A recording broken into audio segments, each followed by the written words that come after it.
Disclaimer. The video itself, the audio is still intact for this entire video, but the video side is only for the first 6.5 minutes. So if you'd like to listen to just the audio, continue watching. If you want to watch for video, then you can't watch for video. So it's just something to have in the background if you're doing something in real life.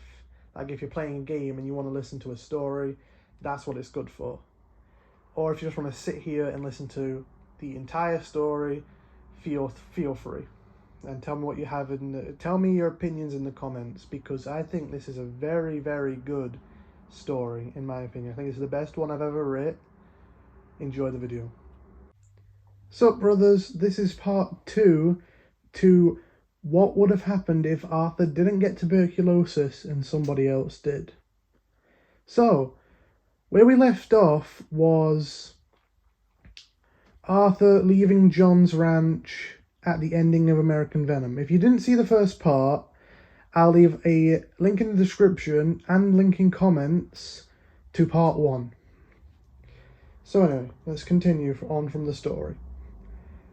So, a few years after Arthur left the ranch, he went down to Armadillo, and he's seen everything around there, because with the Blackwater money, he was able to pay off his bounty, of course. So, of course, he went down to New Austin.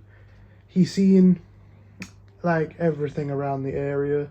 He went and seen the woman/donkey that you can find in the... not too far away from Armadillo. It's like a woman with a donkey's head. If no one's seen it, then search it up on YouTube. But anyway, he went down, he seen that, he seen all the sick people in Armadillo, and the first thing that Arthur said when he walked into Armadillo was, Jesus, is this really what happened to this town? Last time I seen this was years ago. And then he saved the sheriff, and then he continued on his journey. He went to Tumbleweed, and he seen Anthony Foreman, and he challenged Anthony Foreman within the years. He challenged Anthony Foreman, he killed him, and then Arthur was banished from Tumbleweed. After Arthur was banished from Tumbleweed, where do I go now? Well, I think I know where to go. Then he got passage over to Mexico. While in Mexico, he heard of a man by the name of Bill Williamson, who took over Fort Mercer. He was like, I was just over there. Oh, I could have seen him if I went over there. And then he continued on his way down the path, and he met a man by the name of Landon Ricketts. Of course, he knew who Landon Ricketts was, so he was very surprised that he was the Landon Ricketts. In the few years in between 1907 and 1911, he trained with Landon Ricketts. Landon Ricketts taught him the ways of shooting straight and keeping an eye on his surroundings. Landon Ricketts took him on many adventures, many that he wouldn't have taken John Marston on a few years later. So, as the years are going on, John hears about this. John hears about the things Arthur Morgan has been doing. Arthur's been getting his bounty higher, believe it or not. He's heard about Arthur Morgan and how he's making a name for himself in Mexico. And John thinks, really? After all that, he got his bounty back up? And after John heard about this, he was thinking, I don't want my son to be around that. So he was glad. Comes 1910. John Marston is still a rancher on his ranch, and Arthur is still in Mexico. By now, him and Landon Ricketts have become the best of friends, and Landon Ricketts has trained Arthur the best he can, because Arthur was very skilled when he first met Landon. So there was only little Landon Ricketts could have taught him. Arthur had got himself a new set of clothes and a new hat, because he gave his to John at the very end. So after Arthur got himself a new clothes and a new hat, of course he was making a life for himself. He had a cabin there, not too far away from where Landon Ricketts was staying, because Landon Ricketts always stayed on the move. And here comes 1911. John Marston just got off the ferry in Blackwater, surrounded by Pinkertons, and John had to go and hunt down the former members of his gang. Arthur Morgan was one of them. As John was on the train, he was just thinking about he couldn't do this. He couldn't take down his own brother. After everything they had been through, he couldn't take down Arthur Morgan. While thinking this, and while going on, Arthur was just as every day. He was just going around, killing the local thugs, and nearly getting himself killed a bunch of times. One of these instances was a man by the name of... The reason he was called the Butcher was because he always liked taking his victims apart piece by piece while they're alive. So when Arthur heard of this, he thought, he's a sick son of a... And then he went to go find this butcher, and it was a lot more than he expected. His cabin was surrounded by the body parts of his victims, and he thought, I've seen some stuff, but never this gruesome. And then a second after this, he heard a voice from behind to say, you're next. Then Arthur got hit round the head with a frying pan, like he did years before, and woke up inside that house.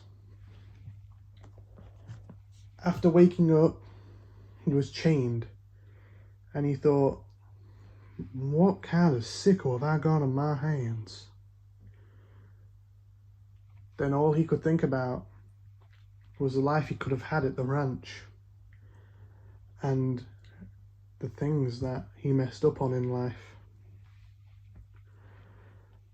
And then he just thought about Mary Linton. He thought about how his life could be good with her and everyone he left behind. Charles, Sadie, John, Abigail, Jack. He needs to go back to them. He was still chained up at this part. The butcher was getting ready with his tools, mostly his axe. While the butcher was fumbling around, Arthur thought of a way out. His guns and gun belt was put on a table that wasn't too far away from the chains, about 2 foot away, if Arthur stretched out. So thinking about that, he thought, how come the butcher can't think of this? At that point, he swinged his legs around, he kicked up, and he knocked one of his guns off onto the floor. The butcher, of course, saw this. He grabbed his axe, swung it down to where Arthur was laying. Arthur rolled out the way. He kicked him, and then he was just able to get one of his guns. Instead of shooting the butcher, he shot the chain. After shooting one of the chains, one of his arms was set free. So then he got his gun from his other hand and shot the butcher right in the stomach, because he wanted his last words with him. Arthur shot the rest of the chains, got up, walked over to the butcher and said, "This is for all the innocent people you killed. I'm not a good man, but I'm better than you are."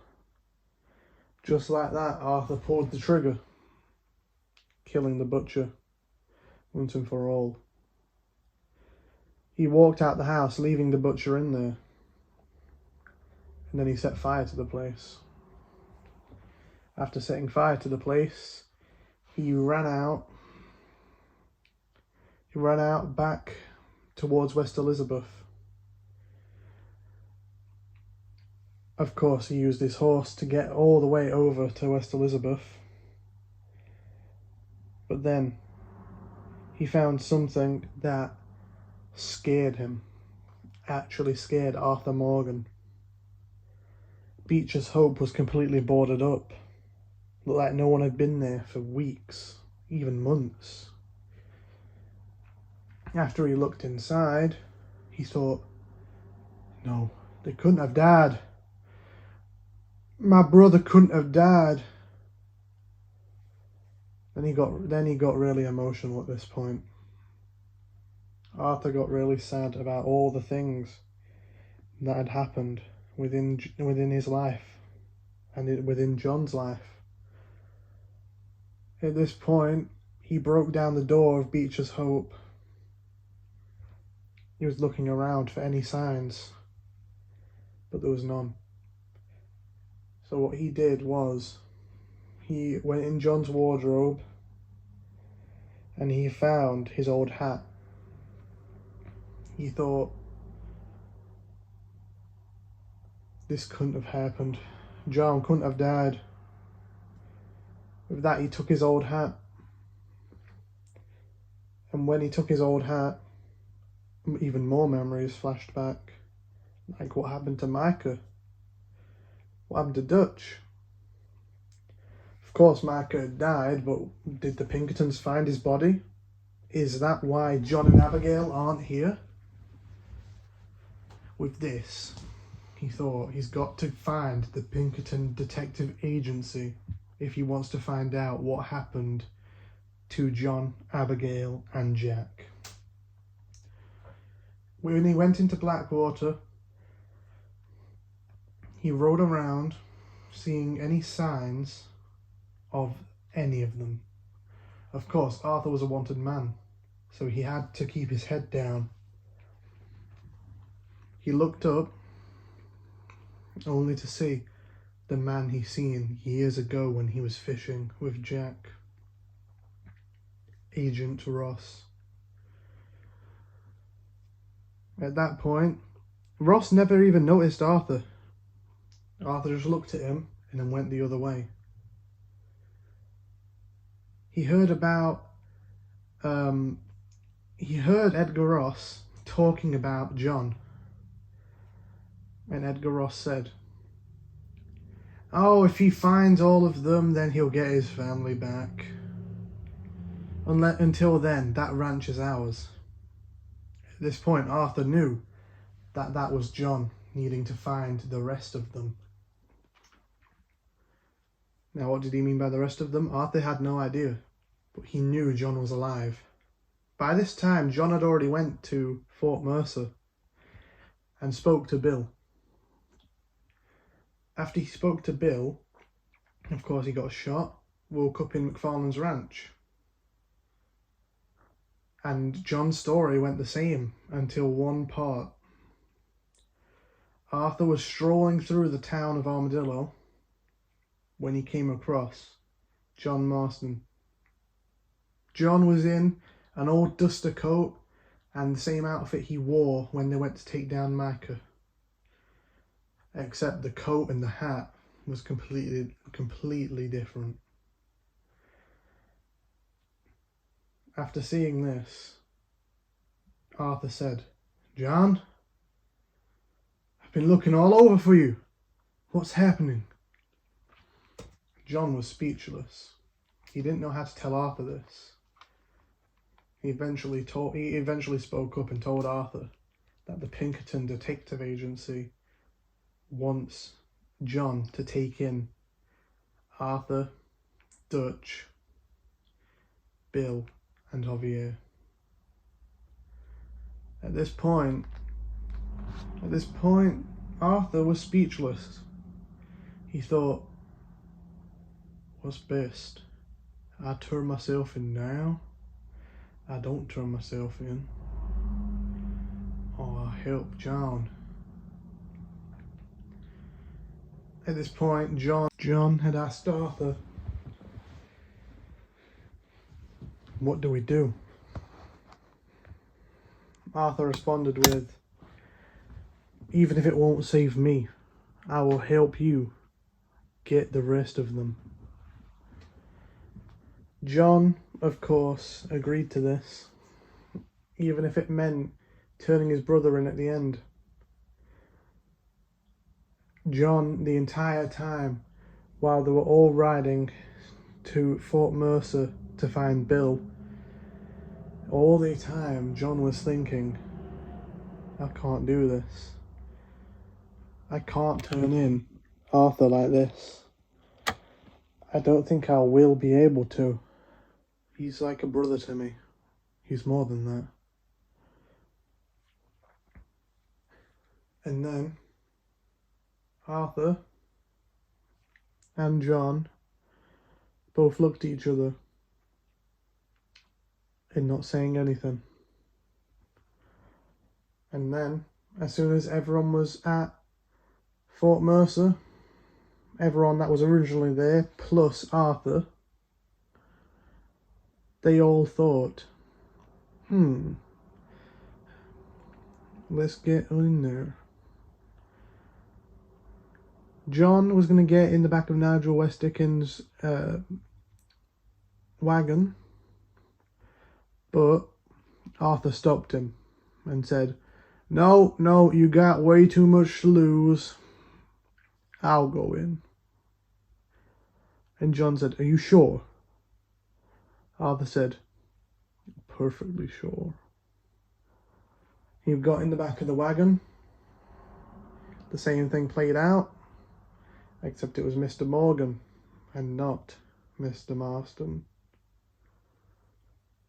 So, after the entire fight played out, same thing happened. No Bill whatsoever. But this is where the story really turns. Arthur, taking a look at John, and said, I know a guy that's down in Mexico. Real guy, real good shootist. I'll take you there if you want. John said, understood. Take me over. So at this point, he didn't even need Irish. John only needed Arthur. Arthur had a boat already set up, and it was to cross Mexico. After Arthur crossed the border to Mexico with John, there was no real fight. Arthur had took John to the cabin that he stayed in all these years because it was getting late and he didn't want to travel through Mexico at night. He was like, all right, John, we're staying here. Make yourself at home. And John, at this point, noticed Arthur's hat. Where did he get it? John finally spoke up after realizing, wait, how'd you get your hat back? Arthur said, oh, I went over to your house to see if you were there. Because I had worried about you. Why would you worry about me? Something happened in the woods with a man called the Butcher. I don't really want to talk about it because it wasn't too pleasant. John said, understood. But same, how did you get the hat? Well, I went inside and I seen your wardrobe and I wanted to get my hat back to see if it was still in there. I really hope you can have it back if you want. John said, no, it suits you better. Keep it. Arthur said, thank you, John. Really. Thank you for everything that's happened. Thank you for everything that you gave me when we killed Micah. Thank you. At this point, they went to bed, and they ended up waking up, and Arthur took John to the man that had trained him all these years, Landon Ricketts. Arthur introduced them, they shook hands, and that's when Landon spoke up and said, "Young Mr. Marston, come with me. I got a few tricks I'd like to teach you." He went with Landon, and Arthur tagged along, and he liked to see the improvement that John had made. Arthur was impressed of the man that is his brother. And then, of course, there was not really much for them to do in Mexico. So, Arthur and John said to each other, "What about Javier? He's down here." And John said, why did I not think about that?" Because there was too much going on in John's mind at the time. He didn't even think about Javier.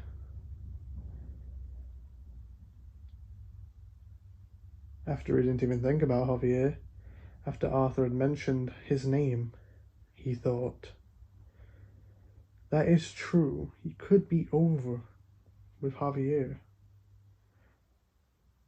So, at this point, Arthur and John needed to find Javier Escuela. After countless searching, after countless travels, they finally found where Javier was staying and what Javier was doing. They kicked down the door after entering the fort. They kicked down the door, and Arthur in his left hand held a Navy revolver that he got from Landon Ricketts within the years, that Landon Ricketts had kept safe all those years. He never wanted to touch it. So Arthur carried the Navy revolver in his left hand, John carried a Schofield in his right. Arthur was on the left, John was on the right. John spoke up. "Hello, old friend. Been a long time." Javier then spoke up. "Hello, brother. It's nice to see you again." The exact same things he says in RDR1. Although this time, after he says, "I can give you Bill. And Dutch is in Colombia. I can take you to him." Arthur then spoke up. "You believe us to trust you, Javier.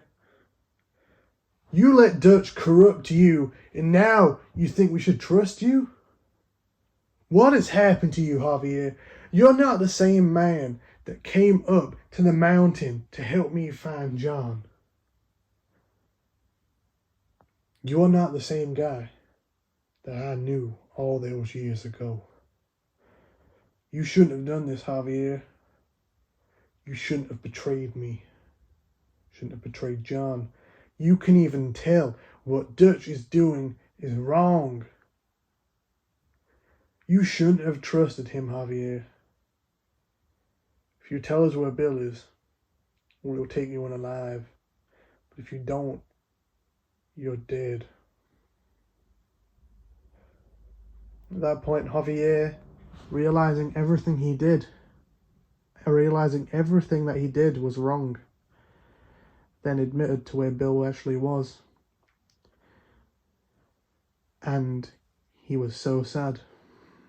He didn't even throw the box at John. He didn't even try and run away. He was just so sad. So he let John and Arthur take him away. Of course, Arthur couldn't reveal himself to the Pinkerton Detective Agency. He couldn't risk letting John become a prisoner to them for hiding Arthur away. So Arthur stayed out of it while John took Javier. John whispered to Javier before he gave him to the Pinkertons, "If you speak a word about Arthur, you're dead." Arthur understood, Javier understood, and he was handed over to the Pinkerton Detective Agency. After this, he still needed, Edgar Ross told him he still needed Bill, Dutch, and Arthur. After that, then they're cleared. John thinking again, I can't turn him in. I can't turn in my brother. He said, understood. And he went on. He went to find Bill. And Arthur and John, when they found where Bill was, after stopping the wagon that Bill was in, they aimed their guns at Bill, who was on the floor, because Captain DeSanta was letting Bill go. Finally letting Bill Williamson go. After taking out Bill, he then thought, what will happen? But before taking out Bill, Bill had yelled, I always knew you were a goddamn traitor. And then John said, you let Dutch drive you insane. And then, of course, Arthur said, John, don't worry about it. Let me handle this, okay? John looked over. Okay, brother. Arthur walked up to Bill. After pushing Captain DeSanta back, he got Bill up. Bill didn't have a gun, of course. He got Bill up and said, why did you do this? Why did you let Bill, the Bill that I knew, would never have done this? He wasn't this stupid back then. Even though you were still stupid, he wasn't that stupid. Why did you let that Bill go and become this? Dutch. It was all Dutch. It was Dutch it was Dutch that let Micah get into his head. It was Dutch that made you be loyal to him, even though he knew what he was doing was wrong. He just wanted to be a good leader, I know, but he ended up being a terrible one. Now you need to understand that there's no ifs or buts what happens to you, Bill. You're going to be taken in. I won't kill you, but if you try a thing, I will blow your brains out. Bill, after hearing all this, he thought for a second. What did he do? Why did he let Dutch drive him this way? Why did he let his old self go? And then he thought, I don't care what Arthur says. I'm me now. I run a gang. I'm powerful. And then he grabbed Captain DeSanta's gun, and then he shot at Arthur. Hitting Arthur's arm, John shot Bill and Captain DeSanta.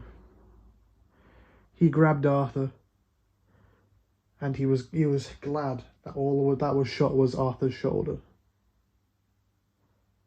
Arthur took a while to recover, of course. He could only use a revolver at this point. He couldn't use much else. At this point, Arthur couldn't really use a gun. And not even a revolver. He could hardly use the revolver. But he gave it his hardest. He tried. He really did try. And he had his left hand. That was the only hand he had free. And Bill, injuring Arthur's right arm so much, nearly made Arthur think, I can't do this. But Arthur still tried.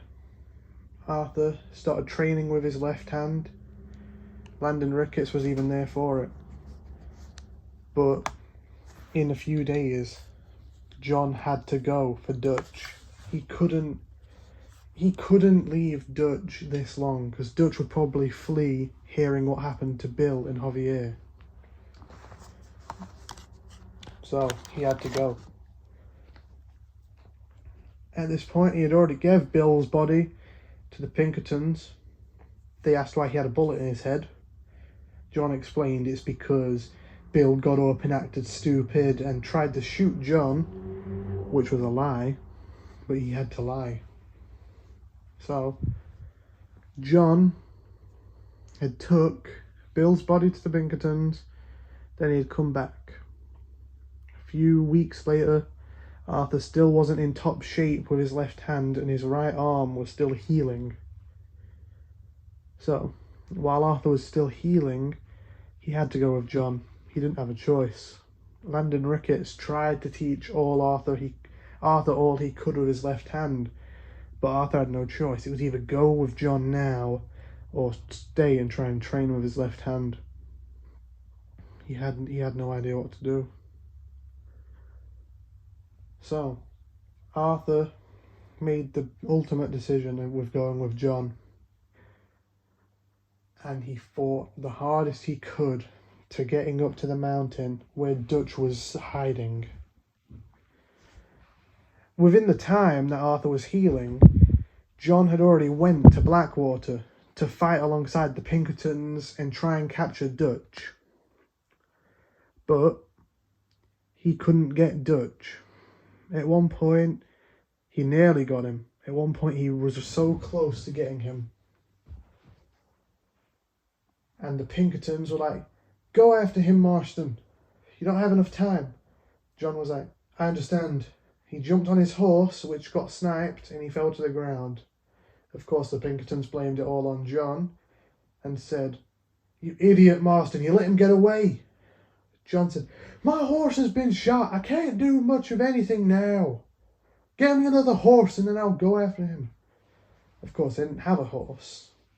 So they had to try again someday.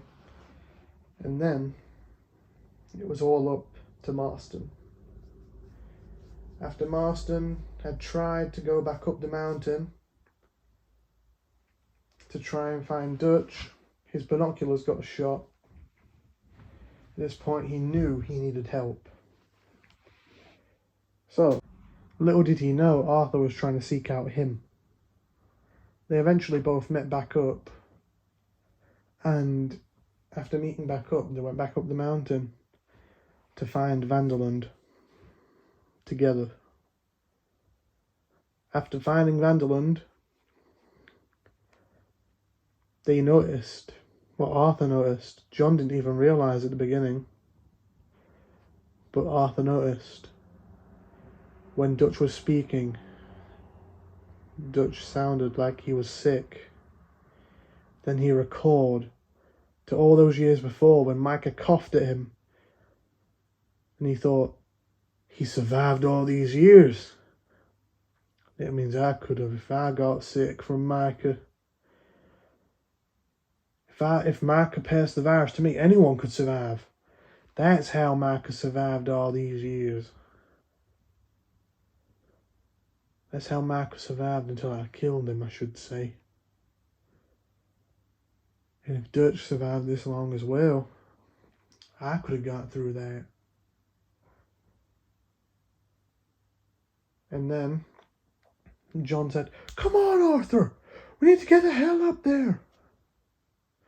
And then Dutch replied with, "My sons, don't even try and do this." And then they had to chase him. They chased down Dutch, and they eventually got up to the cliff where Dutch said his final lines. "My sons, after everything we've been through, I can't believe it comes to the end now. We can't fight our own nature, sons. We can't fight change. We can't fight Gravity can't fight nothing, my sons. And then Arthur said, Dutch, you know about all this. You know that we're going to have to take you down. Even though you let me kill Micah all those years ago, we still need to take you in. Judge said, I know, son. I'm just so sorry about everything that happened. I wish we could turn back time and kill Micah before the gang fell apart. I'm so sorry that I doubted you. And you too, John, who had lowered their weapons at this point. And Dutch then apologized for everything he did before leaning back and falling off. Just before he fell off, he said, our time has passed, sons. And just remember this. I love you both as my sons. Dutch fell off, or shall I say, he willingly fell off. Arthur at this point said, you go down there. I think Edgar Ross is down there. I'll meet you over at the ranch. Well, just outside the ranch, I should say, because this should get your family back. At this point, John said, I hope so. I really do hope so. At this point, John went down. He met Edgar Ross while Arthur was in the trees. And then he said to Ross, where's my family? Ross then replied, you still have one more to go, Marston. John said, Arthur's already dead. By this point, Edgar Ross had no idea what he meant. He said, there's a grave out in New Austin marked Arthur Morgan. I didn't want to give you his body because he's my brother and I didn't want to kill him. They said, we'll be the judge of that. So then, them along with John went over to New Austin. They stopped off at Armadillo. And then while they were all in the saloon going to bed for the night, John then thought, I've got to put a grave out there somewhere. Somewhere where they'll find a body. We need a body. So John went back to his ranch. He found Arthur sleeping in the barn. And he thought, we need to do this now. He climbed up the ladder